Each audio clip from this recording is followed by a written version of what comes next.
Thank you for taking the time out of your busy day to come hear us talk a little bit about unified messaging. This webinar has a little different approach. We're certainly going to talk about our product, but we're going to talk about unified messaging in sort of a general term. As you approach, if you haven't deployed it already, as you approach deploying it, there's some things we think it'd be helpful for you to know. Now, obviously, we hope the more you know, the more the more likely you are to choose our solution. But all of this is good information, no matter what product you end up looking at and evaluating. And if you look at kind of who we are, we're in a pretty good position to talk about unified messaging. We've been delivering it for well over 20 years. We were first in the industry. And I'll tell you right up front, when we did it the first time, we did it completely wrong. And our customers have been our lighthouse over the years in terms of telling us what they really needed, what functionality, what architectures. So all this time in our business, we've been using our experience with our customers to tune this application, as with all our applications. But we've got more seats of deployed out there than anyone because we've been doing it so much longer than anyone. And the product you would buy from us today to deploy unified messaging is the same product, although much upgraded, that you would have bought 20 years ago. You could have actually bought our product 20 years ago, recorded your name and greeting, and still be using that recorded name and greeting in our product. We were very lucky. We started out with an open architecture system from the beginning. So while other vendors have had to replace their platforms, some of them 2 and 3 times, we've been able to grow ours. And it's given us a really advantageous position, and we'll kind of look at that position as we go forward. Certainly voice messaging, call processing, that's where we got our start. We've been doing that for a very long time. We added unified messaging fairly early on, and we'll talk a little bit about how we do unified messaging, but mostly we'll talk about what you need to look at when you're evaluating it. We also added business process or custom application tools, where we actually have people that some of them even expand the unified messaging functionality with our tools when they're looking for something specific.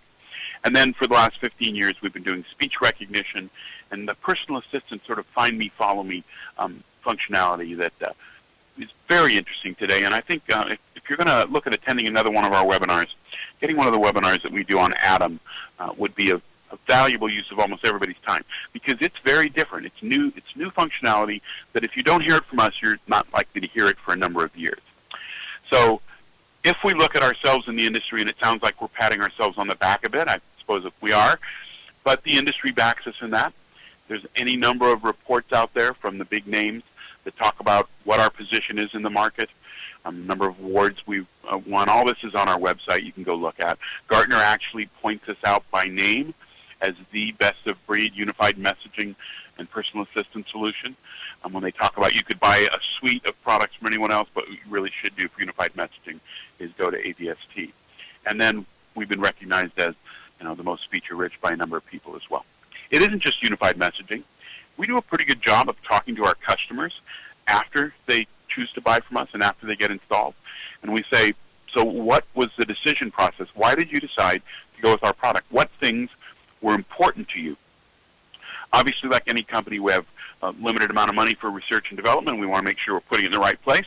So we want to know what customers find important and what areas that we really need to focus on. And unified messaging has been one of those areas for 20 years. And I have to say, we were joking on the staff on the webinar here before we started about unified messaging. Every year we say, well, it's really kicking in now, because it was very slow starting, but it's growing, and it keeps growing every year. And I think the reasons for that, we'll cover most of those in this webinar. But if you were to go into our general customer base, what you would find is a lot of our customers have had unified messaging for many, many years. Many of them have changed how they've deployed it over the years, and that feedback I talk about from our customers really is something we pay attention to. So we will actually change products based on the customer feedback, and then we'll see customers change the way they're using our products based on what we put into the product. Across the board, we have a very strong presence. Now, there's a number of reasons for this. Having been in the business a long time, obviously our product is one of the most feature-rich out there, but also many companies were early implementers with the legacy voicemail systems. And in these particular categories, this is where you found those early Octels and Serenade systems being deployed, VMX systems. And as they came end of support and had to replace them, we are also sort of recognized as the legacy replacement voicemail leader in the market because, once again, since our product was around when you bought those older products, we have all those features. So unified messaging isn't our only strong point. We are also recognized as the best legacy player in the market. And those two tend to go hand in hand. We will go in on an Octo replacement where the customer will say, the only thing I want to do right off the bat is replace this Octo like for like because I need to make sure that I have a product that can be serviced and maintained. And by the time we're done with our presentations and our talks, they will almost always deploy some amount of unified messaging. The great thing about our product from an architecture point of view is we can deploy what pieces a customer wants. Even though this is all one application, unlike some of the competitors, when you buy our system with everything on it, you don't end up with a speech server and a mobile server and servers for all these different functions. Everything runs as part of this application. You might end up with multiple servers for redundancy or scalability, but from an application point, this is all integrated. Meaning when you have unified messaging, it shows up in all the clients. When you have our mobile applications, unified messaging is part of that as well. Everything's fully integrated on our platform. That's what having a platform around for 30 years does for you. You really get a chance to get that architecture right.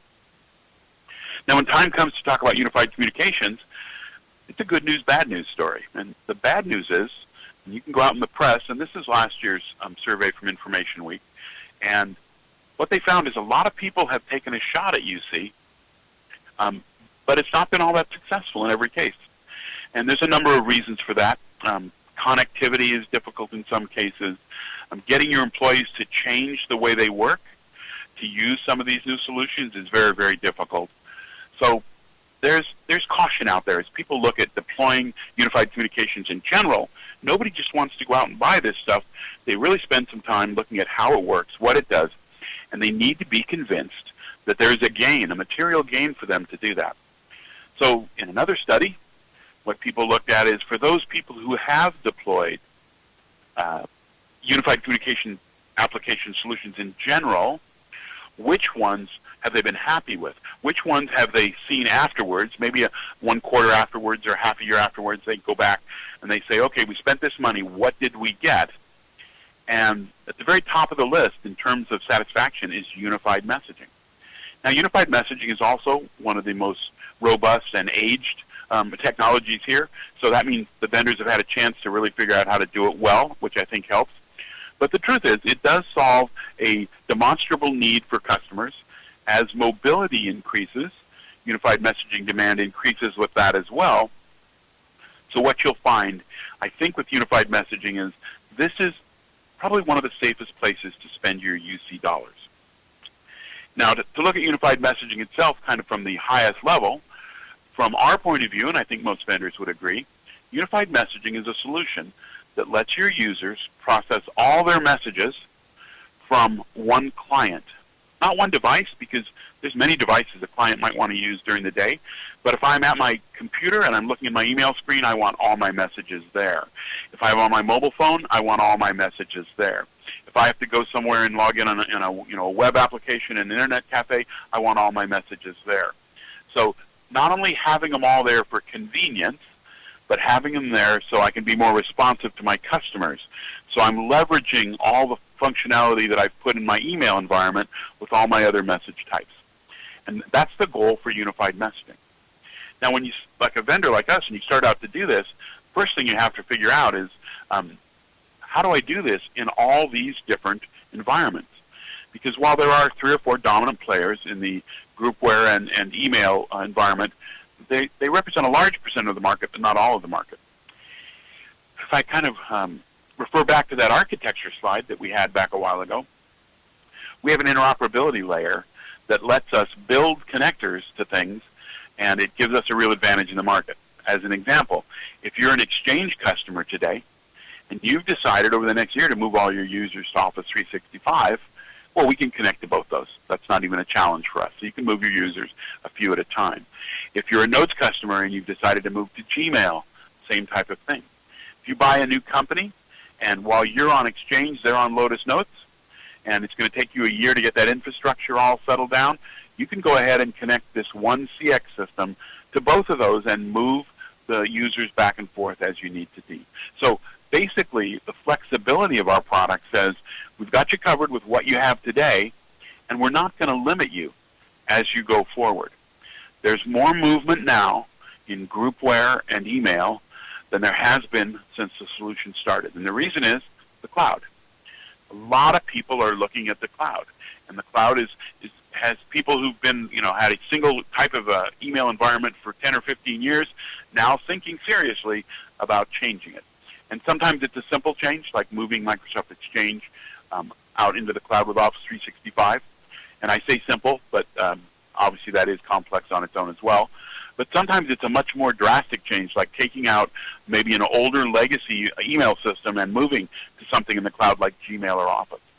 So one of the things you need to start with when you start looking at unified messaging is being comfortable it supports your environment, but also thinking about where you might go in the next 5 to 10 years. Hopefully the product you buy is going to last that long. So you want to have a nice feeling that this product will let you move freely to whatever environment you want to do. So let's talk a little bit about you're a user and you want to have a certain amount of functionality in your unified messaging. But also somewhere there's an IT person who has some concerns about the architecture. So now what you have to do is evaluate systems based on how they blend those two categories, features and functionality and architecture. And architecture is one of the key pieces that we talk about. So there's several types of unified messaging, 4 main categories, and some vendors offer you 1 or 2 of them. We offer you all of them, just because, like I say, we've spent a good amount of time listening to our customers. The first one is sometimes called server-based unified messaging or full unified messaging, and the concept here is the messages are integrated, are unified at the server. This is what's single message store, and what that means is when those other servers that handle messages, like a fax server or a voicemail server like CX, take those messages, they then put them into the user's email inbox. The messages actually live as an email message in that email inbox. And they're an email message with a file attachment, a TIFF or a fax or a voice file attachment. And the advantage here is whatever you've done to leverage your email environment, you're now leveraging your voicemail environment.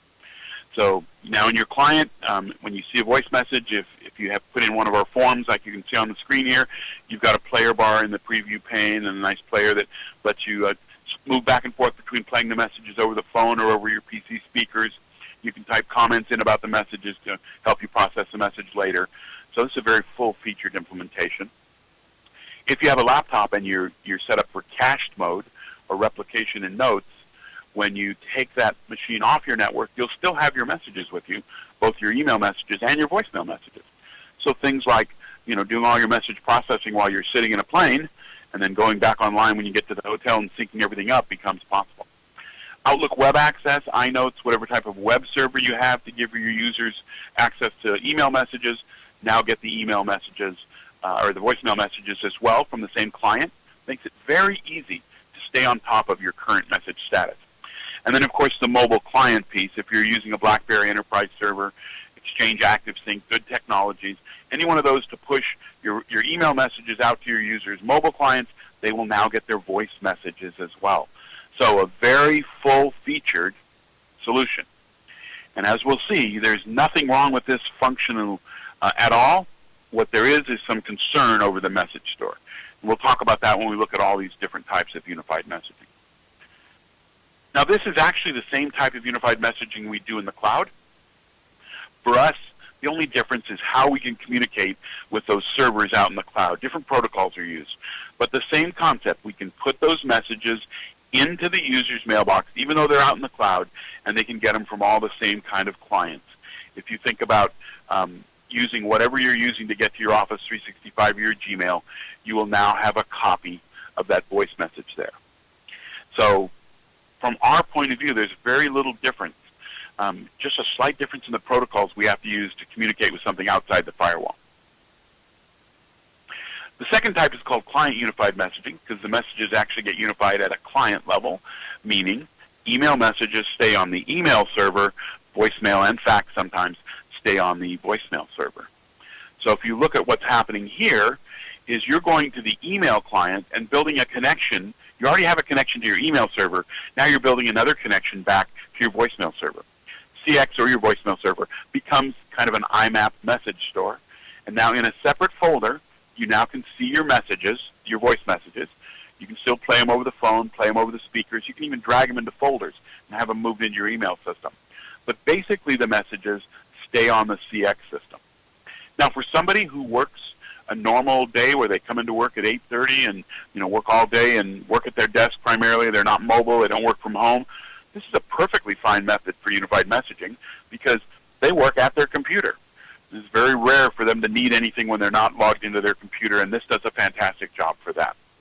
And the messages aren't stored on the Exchange server, which we'll see a little later makes some people happy. The third type is secure unified messaging, and this is generally we call this web messaging, and the concept is the voice messages stay on the voice server. And there's an application we provide you to load onto your web server that means the users can get to those messages from our web client. We have a free web client, and when the user logs in, if their messages are stored on the CX server, they'll see them there.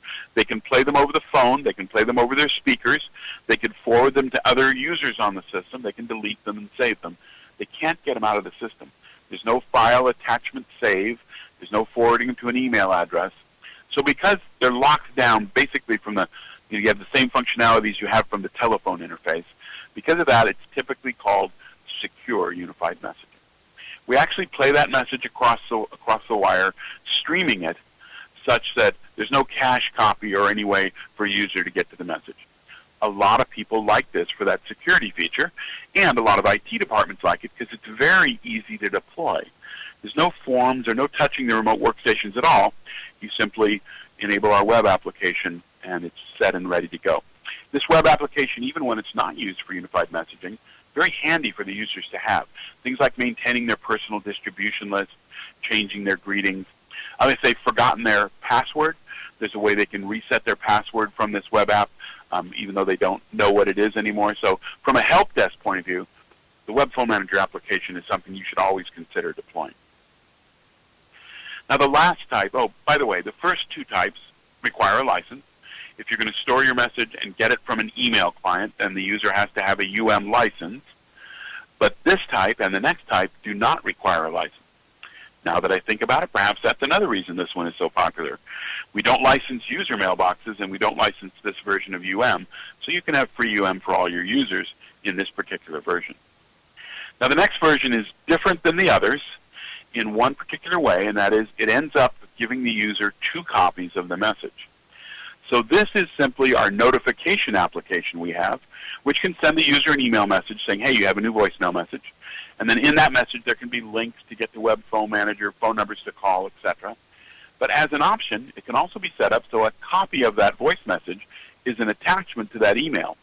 So now you have one voice message on the voicemail system and another in the email system, and they have to be maintained separately. It's kind of a good application tool for certain uses. And once again, there's no cost involved in it. So people tend, if they're just looking for sort of casual unified messaging, this is one of the things they tend to look at. Now, features and function don't vary a lot. And we talked a little bit about what folder the message is in. We talked a little bit about having to delete a message in 1 or 2 places. But the concept of being able to get your messages from all these clients pretty much remains the same across all of them. Probably the biggest single decision in terms of what type gets deployed and who gets what type is confidentiality. When we talk, we have our longest discussions with clients about unified messaging. They're rarely about functionality. They're almost always about the 5 C's, or the 5 considerations: compliance, confidentiality, configuration, capacity, and of course, cost. So compliance and confidentiality are issues that have become very important in everything on the network for corporations and even smaller companies in the last few years. And we will talk to people who say things like, we have a certain department, maybe it's a healthcare facility, we have a certain department where their voice messages are likely to have confidential client or customer information, patient information, and we're not comfortable with that being on our email server. And then we can talk about which other version they want for those particular people that takes care of that. So confidentiality and compliance both are about the customer telling us their needs and us explaining what versions are available. Healthcare in particular, we will tend to see a lot of the normal administrative workers with client-based, some of them with secure, because even though they're just kind of admin workers, they're dealing with confidential information. The doctors end up with secure because everything they have in their mailbox is probably confidential. And the administrative people and some of the IT department end up with server-based because there's no compliance issues they're worried about or confidentiality, but there's all kinds of desire to have access from as many devices as possible. So one of the things you need to make sure and check when you're evaluating what systems you're looking at is your ability to control where those messages are stored, and hopefully not on a system-wide basis, but on a user or department basis. The configuration and flexibility piece is another piece that you really want to look at. Not only what is it hooked to today, but if you're an Exchange user today, even though you don't have a current program looking at moving, let's say, to Office 365, it's very possible something within your next 2 years' future. So make sure whatever solution you're evaluating has that capability, because it's just a possibility you're going to have to go there. Capacity, the larger customers in particular find us helpful because we support more unified messaging users than anyone else, and more users in general. Our system's the largest enterprise-type system on the market by far. And then cost. Now here's where cost comes in. Different companies license things in different ways. Some will license, you have to buy the user mailbox, and you get unified messaging for free. Now you're actually paying for it for every user, even for those users that don't want it. Others will license it in such a way that you have to have certain Microsoft license and requirements for it. So you need to be really careful when they're proposing a system to you. Even if you're looking at a voicemail replacement system and you're not thinking of getting UM right up front, you should get them to give you some trial numbers for what happens next year when I want to add 1,000 users. What's that going to cost me? What does that look like? And going forward, what does that look like? Almost everybody has a software assurance kind of license that you pay moving forward, and if that's client-based, it can be very complex. And what happens when I need to add 50 users next month? Do I actually have to go back to you and buy more licenses, or can I simply keep adding until I actually need to enhance the system by making it bigger? So all of those things are part of the cost research that you're going to want to do. Unlike just a product presentation, the gear here is for you, as we know you're going to evaluate multiple vendors in most cases, and what we want you to do is have something that you can have in hand to really kind of make sure you're asking all the questions. You may be running this project, and it's the first time you bought a voicemail system, a unified messaging system in your career. And if you've done it many times, well, my condolences to you, because it's a very complex and time-consuming project. So this, at least as a starting point, you can get this list, and you'll be receiving this, and basically it'll give you an idea of the kind of things you need to understand about this architecture. And this is no different than the approach will be at a later date when you want to find a personal assistant, find me, follow me solution.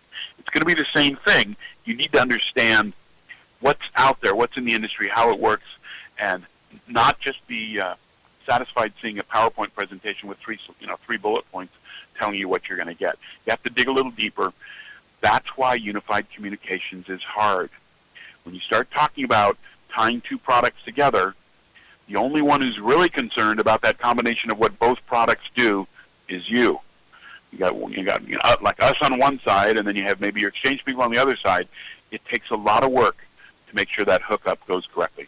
Now, one of the great things is because unified messaging's been out there so long, we've kind of got a good handle on this. And with this checklist, you should be able to do a good job of going through the vendors that you're evaluating and coming out with a clear picture of what they have to offer and making sure that they're going to meet your needs. And now we'll go to questions. Okay, great. There are a few coming in. So just as a reminder, if you may have your the webinar panel minimized. There's an orange arrow. You can find the question pane if you click there in your upper right corner. Okay, so let's see here. So Neil, with secure unified messaging now, so does that have the ability to set the playback to streaming or download? Yes, and this is an administrator choice. The administrator has to say whether or not users can set it to download. If you want, you can set it to download, and then when you go click a message, your media player will open, and you do have the ability to go file, attachment, save. But most people are doing this for the secure benefit, so the administrators have blocked that functionality. But it can be set up. Okay. Okay, and then a follow-on question to that. So is SMTP with forwarding the same as simplified? That's probably one of our customers, because we actually have two different screens where you set it up. The end result is identical. The end result is you get an email with a WAV file attachment somewhere in an email mailbox. But there's a little difference in the way we control it and the kind of templates that we use and things like that. One is really more for notification. So the base templates will tend to have things like your telephone call-in number for CX and things like that. You actually can set both up on a single machine so that a user has the option of sending messages to two different email addresses. But functionally, the end result is the same. Okay, great. Okay, and you kind of addressed this, but there's a question about cost again. So is there an added cost if you want to use all the unified messaging types? Yes. In order to use client-based and server-based, the ones where you access a single copy of the message, but you're accessing it from an email client, require the user to have a unified messaging license. And we sell the licenses in license packs. The smallest pack is 25 users, and I think the typical MSLP on that makes it about $25 per user if you buy it that way. The larger packs, that price goes down until it's well under $20 a user. Somebody can give you the actual prices. But you would have to have that. Now, if all you want is a mix of secure, the web-based version, simple, and that includes getting it on your if you're going to use our mobile client, and you want that does not require anything. That doesn't require a license. Okay, great. All right, this question is about the transcription of voicemail, which I don't think we really covered in this webinar. We might want to add that to the next session. Yeah, good catch. So if you want to maybe give a little bit on, sure. Talk a little bit on that, and then she's got a comment here on the WAV file attachments where the end user can listen if the speech rec is not great as far as what was transcribed. She sounds like she has some experience with it. Yeah, maybe. So let's first identify this as a technology that's still in early days. So we're talking about voicemail transcription, where we have a service. You can buy this service from us, and we're actually setting it up on someone else's system. It's an off-site transcription service run by Nuance, and we can set up a user so when they get a voicemail message, it goes to Nuance. Nuance will transcribe it. They'll transcribe the first 3 minutes of a voicemail message, and you'll get that email back from them with text, with also an attachment of the message. So if either the transcription isn't 100% or it's a really, really long message, you're still covered. We offer 3 levels of service through Nuance. Auto, in which a machine just transcribes it and sends it to you. It's the least expensive, and it's fairly inexpensive, but it's also the least accurate. So the next level up is gold, maybe? I can't remember. But the machine transcribes it, and then the machine flags certain areas where the confidence was low. In other words, the machine made a best guess but isn't real happy it was right. And then those little segments are parceled out to human transcribers, and then that message is reassembled. So while somebody will see maybe a 5 or 6 second segment of your message, no human really sees your whole message, and you get it back. It is more expensive than the least expensive version, and it's more accurate. Then the most expensive one is fully human transcribed, where it goes into basically a Seno pool and gets transcribed by humans and sent back to you. A couple of comments on this. I always tell people I would not buy or sell stock based on a transcribed message from my broker.